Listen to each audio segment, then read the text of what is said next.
Saraita ini maknanya Isra ya. Maknanya adalah perjalanan malam. Kenapa di sini masih disebutkan kata-kata lailan?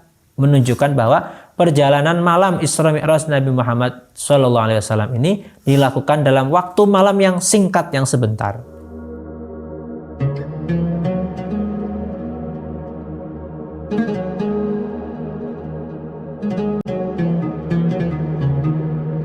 Bismillahirrahmanirrahim. Qala al-Imam Al-Busiri rahimahullah taala, al-faslu sabi' utai fasal kang kaping 7 fi isra'ihi ing dalam nerangaken Isra'e Kanjeng Nabi, perjalanan malam minal Masjidil Harami ilal Masjidil Aqsa wa mi'rajihi lan mi'raje Kanjeng Nabi Muhammad sallallahu alaihi wasallam. Pasal yang ketujuh akan menjelaskan tentang Isra Mi'raj. Ini kalau kita urutkan ya, sebenarnya Isra Mi'raj ini masih termasuk mukjizat Nabi Muhammad. Qadiyat dalam kitab Asy-Syifa itu menyebutkan bahwa mukjizat terbesar Al-Quran. Termasuk mukjizat yang terbesar setelah Al-Quran adalah mukjizat Isra wal Mi'raj. Ya khairaman, he luwi bagus-bagusnya uang. Nah ini yang hebatnya Imam Busiri ini. Kalau kita perhatikan dari mulai awal nih, dari mulai awal beliau menulis qasidah, khususnya dari mulai fasal yang memuji-muji Nabi Muhammad, fasal 3 ya. Itu semuanya pakai kata-kata dia. Dia adalah kekasih, dia adalah Sayyidul Kaunain, dia adalah Nabi yang memerintah, yang melarang, dia adalah orang yang beribadah sampai malam, sampai kakinya bengkak. Dia adalah orang yang dibersihkan dari segala kekurangan. Dia adalah orang yang seperti matahari dan seterusnya. Jadi pujian-pujian Imam Busiri mulai pasal 3 ya, itu semuanya mensifati Nabi Muhammad, menyebutkan Nabi Muhammad dengan kata-kata dia. Dia adalah kekasih, dia adalah sebaik-baik Sayyidul Kaunain, dia adalah sebaik-baik Nabi. Nah, setelah Imam Busiri mensifati Nabi Muhammad dengan sifat-sifat yang sangat banyak, dengan sifat-sifat yang sangat indah, terus lama-lama timbul kedekatan dengan beliau.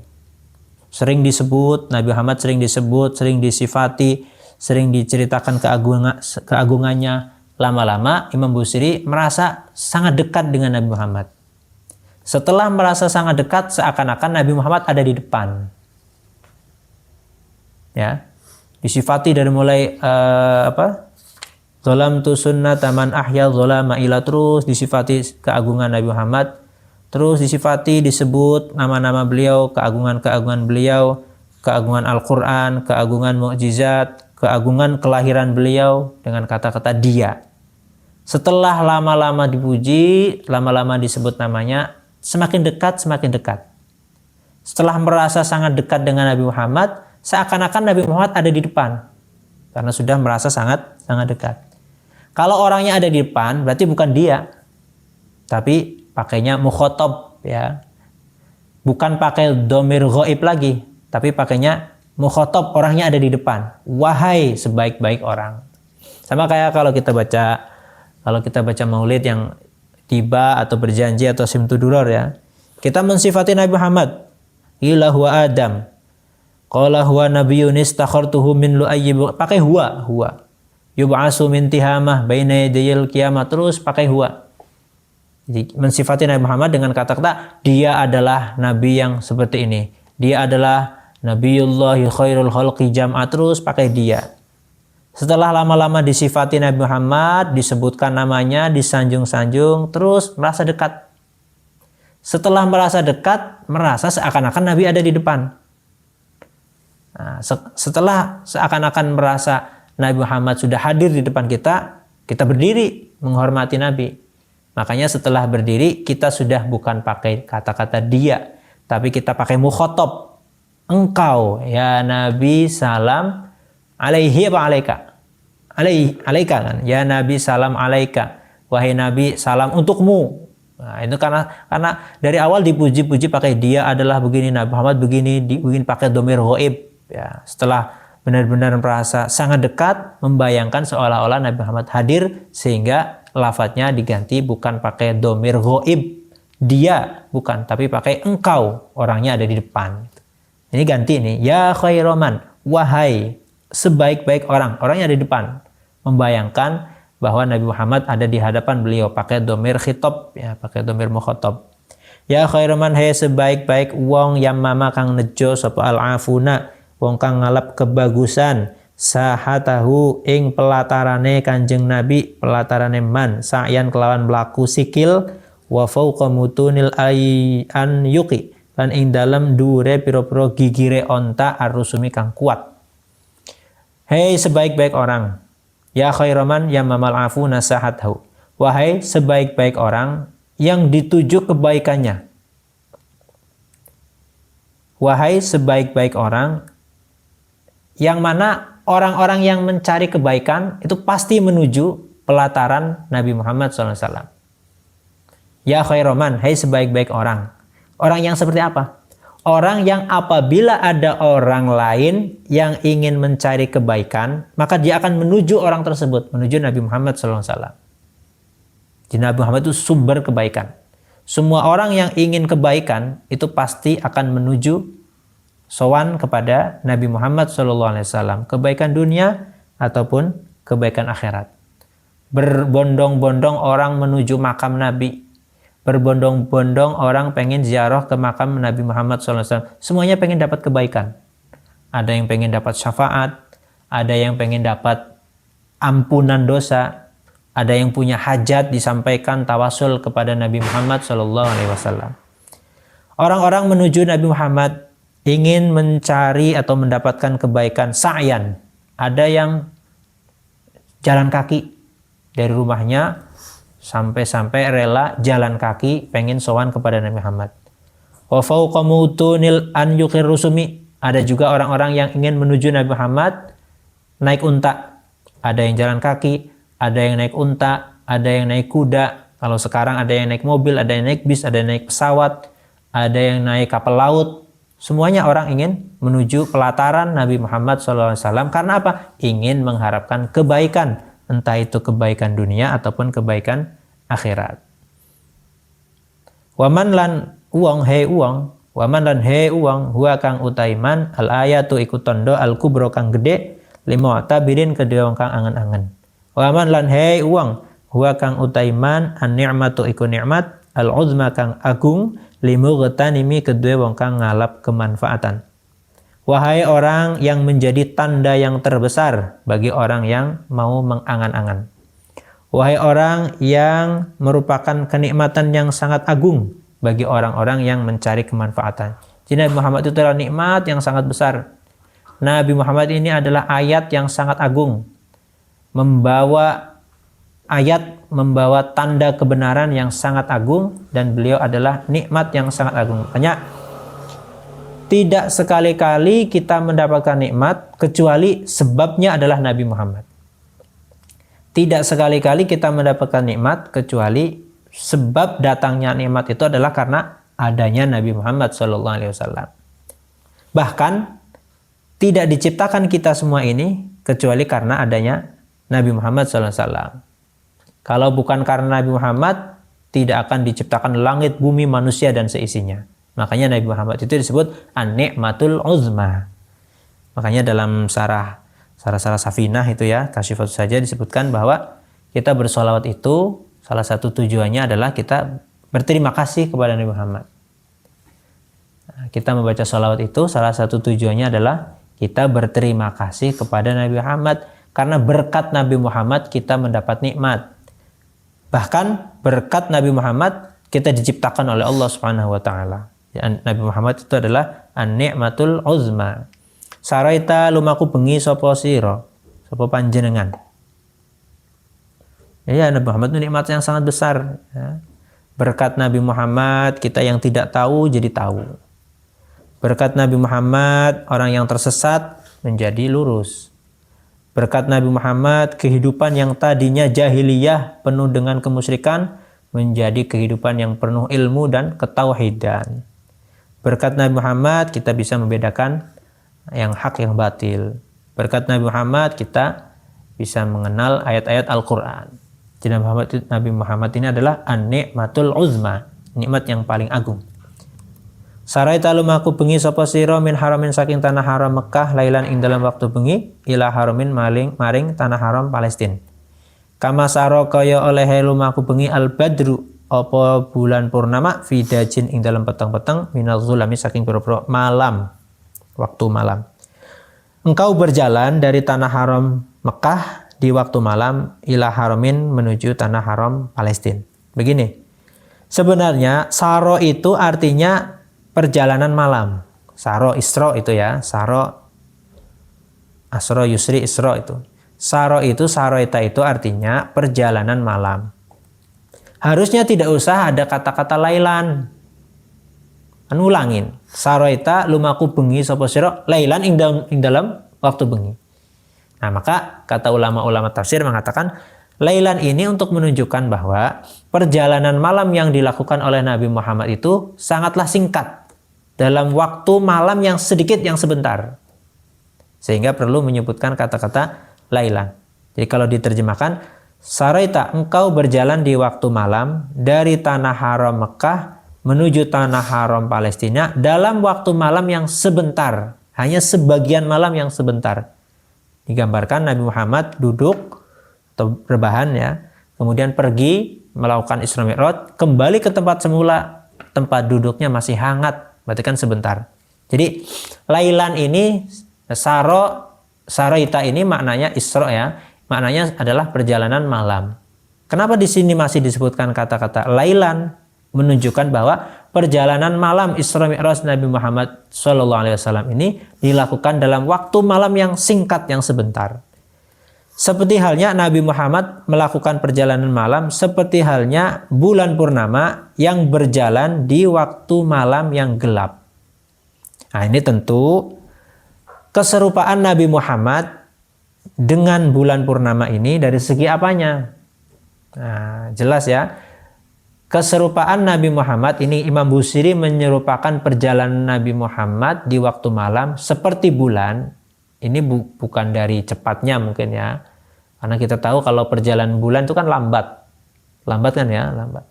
Tapi keserupaan Nabi Muhammad dengan bulan dalam perjalanan di waktu malam ini dalam segi keindahannya. Nabi Muhammad ini adalah orang yang sangat indah, wajahnya bercahaya, wajahnya enak dipandang, berjalan di waktu malam yang gelap. Indahnya itu sama seperti keindahan bulan purnama yang berjalan di waktu malam. Jadi wajah syibihnya atau sisi keserupaan Nabi Muhammad yang berjalan di waktu malam diserupakan dengan rembulan. Sisi keserupaannya adalah dalam segi keindahannya. Wabitalan sawengi-wengi sapa panjenengan tarko iku munggah sapa panjenengan ila anilta.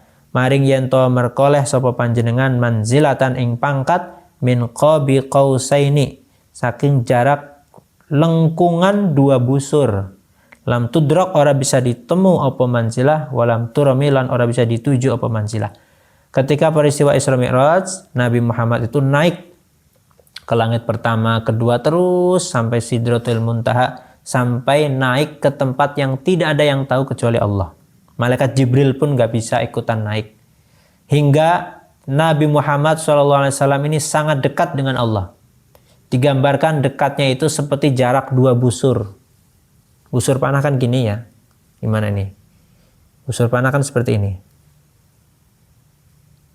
Nah, ini bagian ini nih. Bagian ini yang nempel nih, ujung-ujung. Nah, bagian nempel yang menjadi biasanya ada lubangnya nanti dimasukin anak panah. Nah, ini namanya kan sangat dekat tuh. Gak mungkin lubang panah lebar, gak mungkin. Lubang panah lebar banget, enggak. Kalau lubang panah 2 busur ini kan, ini busur nih. Qausain. 2 busur kemudian nempel ke sini. Set. Nah, ini yang lubang yang menjadi yang nanti jadi jalurnya atau tempat dimasukin anak panah ini kan sangat dekat ini. Nah, ini gambaran bahwa Nabi Muhammad ketika peristiwa Isra Mi'raj itu sangat dekat dengan Allah, gambarnya seperti itu. Nah, tentu kedekatan Nabi Muhammad dengan Allah Subhanahu wa taala nggak seperti kedekatan makhluk ya. Ini hanya penggambaran untuk memudahkan. Saking dekatnya Allah dengan Nabi Muhammad ketika peristiwa Mi'raj itu seakan-akan seperti ini kedekatannya. Sangat dekat seperti jarak 2 busur. Ini kan nanti ada lubang di sini nih. Ada lubang sedikit buat memasukkan anak panah itu. Kan dekat banget itu. Itu namanya qabi qausaini au adna. Lam tudrak wa lam turami. Pangkat Nabi Muhammad yang sangat dekat dengan Allah itu tidak ada orang yang bisa mencapainya. Tidak ada orang yang bisa mencapainya dan tidak ada orang yang bisa bercita-cita untuk seperti itu. Ini seperti disebutkan dalam Simtuduror ya, Simtuduror. Rutabun tasqutul amaniyu hasra dunaha ma wara'ahunna wara'u. Itu ya. Di Simtuduror bagian akhir-akhir itu. Kanjeng Nabi itu mendapatkan pangkat yang tidak ada orang yang bisa mencapainya. Untuk sekedar berangan-angan ke situ aja nggak bisa orang itu. Ada orang berangan-angan pengen mendapatkan manzilah, mendapatkan pangkat seperti Nabi Muhammad. Berangan-angan saja ini udah nggak bisa, udah nggak masuk. Apalagi ada orang yang sampai mencapainya, nggak mungkin itu. Hanya diistimewakan kepada Nabi Muhammad SAW. Waqaddamat lan maju'no mempersilahkan ka ing sira jami'ul anbiya'i sapa sekabehane pira-pira nabi biha ing dalam manzilah warusli lan sekabehane pira-pira rasul taqdima makhdumin kelawan olehe dhisikno wong kang den ladeni ala khadami ing atase pira-pira pembantu. Ketika peristiwa Isra Mi'raj, Kanjeng Nabi dipersilahkan untuk mengimami seluruh para nabi dan seluruh para rasul. Ketika peristiwa Isra Mi'raj, Nabi Muhammad SAW dipersilahkan untuk mengimami seluruh para nabi dan seluruh para rasul. Kita tahu kalau orang disuruh ngimamin itu berarti orang pilihan kan. Orang disuruh ngimami itu kan berarti dia paling alim, dia paling pinter, paling paham fikih, paling bagus bacaannya. Kalau banyak yang hafal Quran berarti dia yang paling banyak hafalannya, paling fasih lisannya. Orang yang disuruh menjadi imam itu pasti adalah orang yang terbaik. Nah, sehingga ketika Nabi Muhammad disuruh untuk mengimami para nabi dan para rasul, ini menunjukkan bahwa Nabi Muhammad adalah yang terbaik. Wa antau tai panjenengan takhtariku iku bedah melewati sapa panjenengan as-sab'at tibaq ing 7 lapis langit bihim kelawan anbiya fi mauqibin ing dalam rombongan kunta kang ana sapa panjenengan fihi ing dalam mauqib sahibal alami iku wong kang nyekel bendera. Nabi Muhammad engkau menembus 7 lapis langit bihim bertemu dengan para nabi, ketemu dengan Nabi Adam, ketemu dengan Nabi Musa, ketemu dengan Nabi Yusuf, Nabi Yahya, Nabi Isa, Nabi Ibrahim. Di mana ketika Nabi Muhammad itu mengalami perjalanan Isra Mi'raj, beliau itu dikawal oleh para malaikat. Sehingga digambarkan fi mauqibin kunta fi sahibal alam. Mauqib itu kayak pawai Mauqib itu pawai, konvoi atau rombongan berjalan bareng, itu namanya mauqib.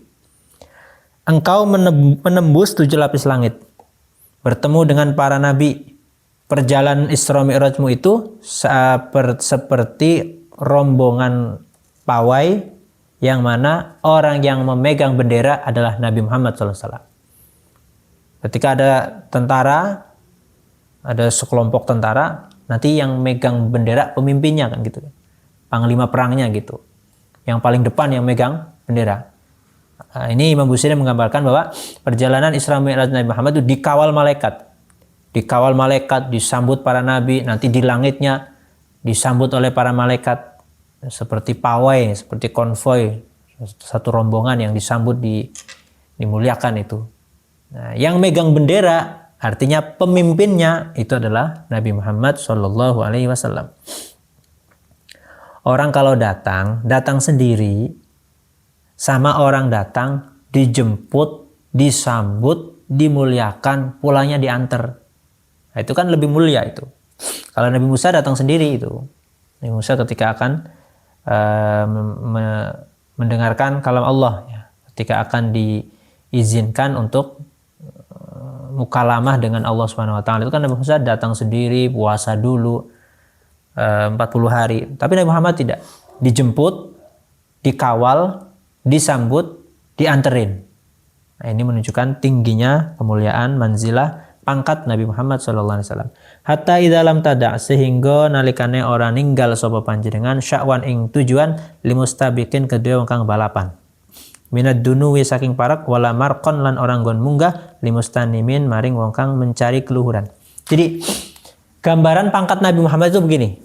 Nabi Muhammad itu ketika Isra Mi'raj mendapatkan kedudukan, mendapatkan pangkat yang sangat tinggi, ibarat anak tangga itu udah terakhir. Anak tangga itu sudah paling terakhir. Kalau orang balapan ini, orang yang balapan, itu dia udah finish, udah paling depan. Di depannya udah nggak ada lagi. Tinggal semua orang tertinggal di belakang. Itu hatta idza lam tada sya'wan limustabiqin minad dunuwi wala marqan limustanimi. Ibarat orang balapan itu Kanjeng Nabi sudah berada di garis paling depan. Nabi-nabi yang lain semuanya ada di belakang. Ibarat orang naik tangga, Kanjeng Nabi itu naik tangga 1 2 3 mentok tangga yang terakhir. Wala marqan limustanimi.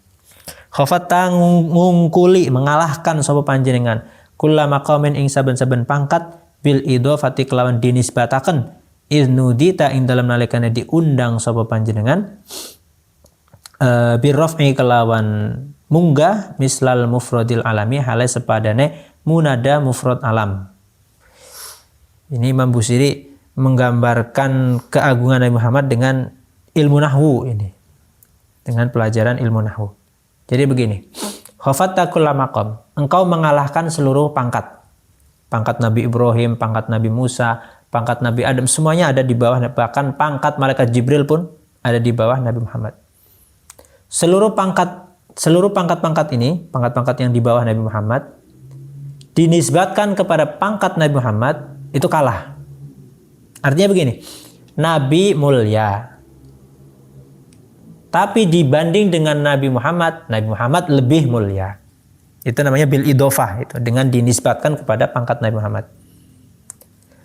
Kita pakai contoh, malaikat Jibril mulia, paling tinggi nih, pimpinan malaikat.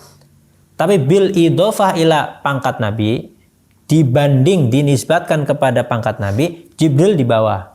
Itu namanya bil idhofah. Nabi Ibrahim mulia. Tapi dibanding dengan atau dinisbatkan dengan pangkat Nabi Muhammad, Nabi Ibrahim rendah di bawah. Itu namanya bil idhofah. Tapi kalau ditanya, Nabi Ibrahim mulia tidak? Ya mulia, beliau mulia.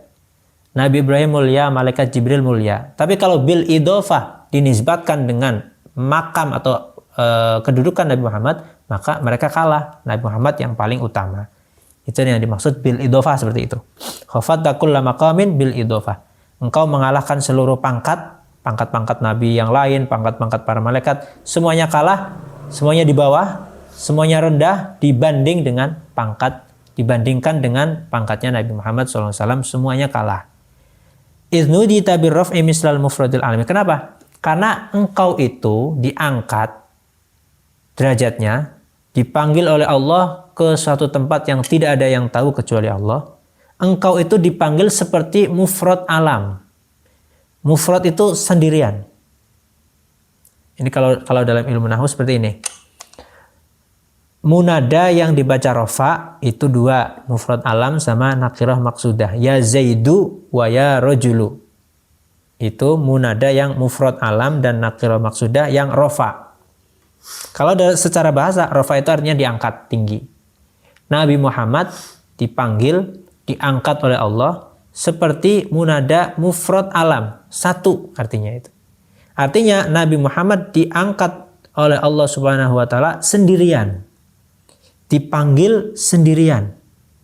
Dipanggil secara khusus, secara istimewa sendirian, tidak ada orang yang menyertai beliau. Bahkan diceritakan malaikat Jibril ketika naik udah nggak mau.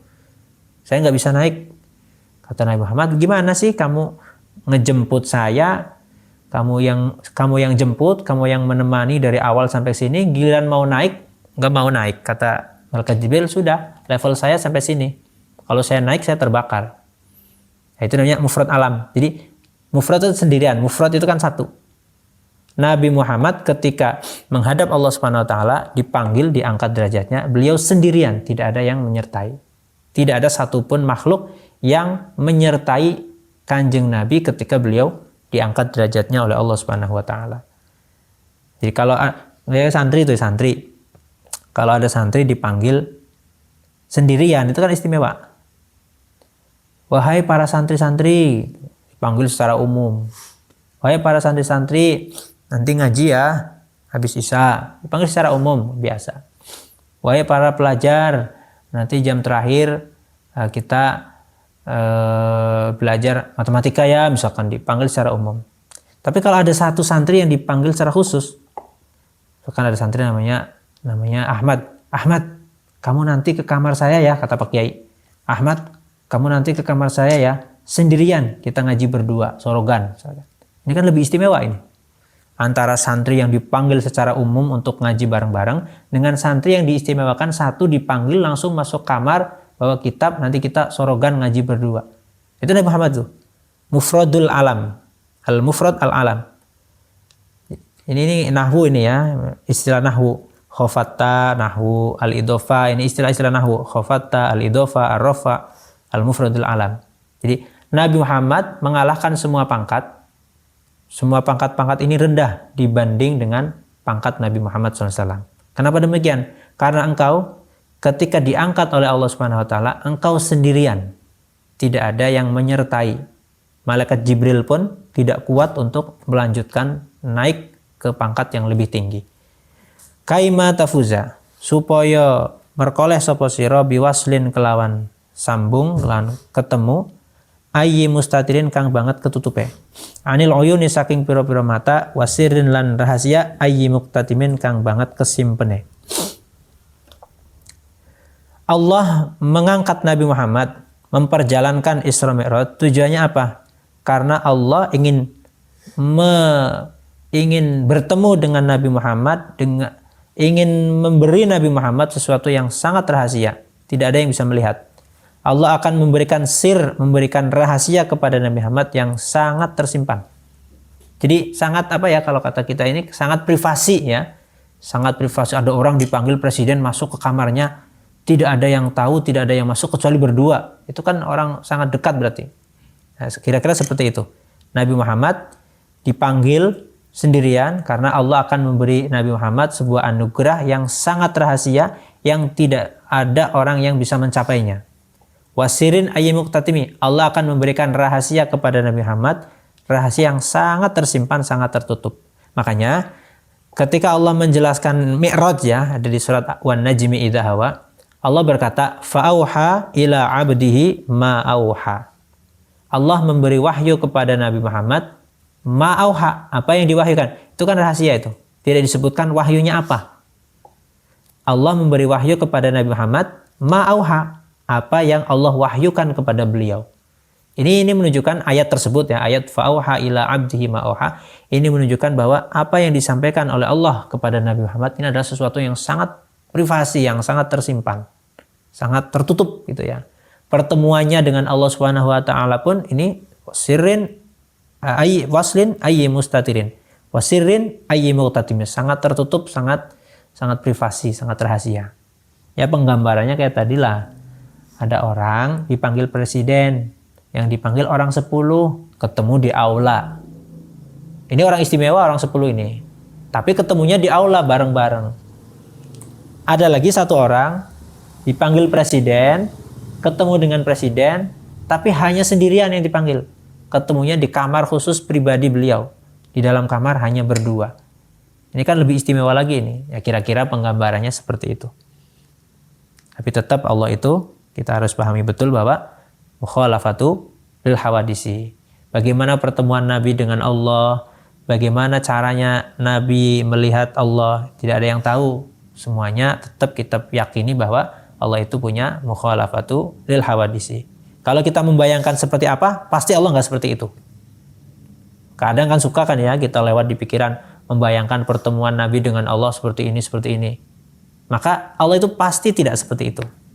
Tidak sesuai dengan apa yang ada di pikiran kita. Mukhalafatu lil hawadisi. Fahusta. Mangka merkoleh sapa sira kulla fakhorin ing saben-saben keagungan ghairi mushtarakin kang ora den sekutoni. Wa justalan nglewati sapa panjenengan kulla maqamin ing saben-saben pangkat ghairi muzdahami kang ora didesek. maka engkau memperoleh seluruh keagungan tanpa ada orang yang menyamai. Engkau melewati seluruh pangkat, mengalahkan seluruh pangkat, ghairi muzdahami, tidak ada yang mendesak, tidak ada yang menyaingi gitu ya. Kalau orang desakan kan, kalau orang sendirian kan nggak ada yang mendesak gitu. Jadi fajusta kulla fakharin, Nabi Muhammad mencapai keagungan yang tidak ada satu orang pun yang menyamainya. Wa justa kulla maqamin ghairi muzdahami, engkau mencapai, melewati, mengalahkan seluruh pangkat tanpa ada yang bisa mengalahkan. Wajalalan agung miqdaru ma apa kadare perkara wulita kang diparingi sapa panjenengan min rutabin saking pira-pira pangkat.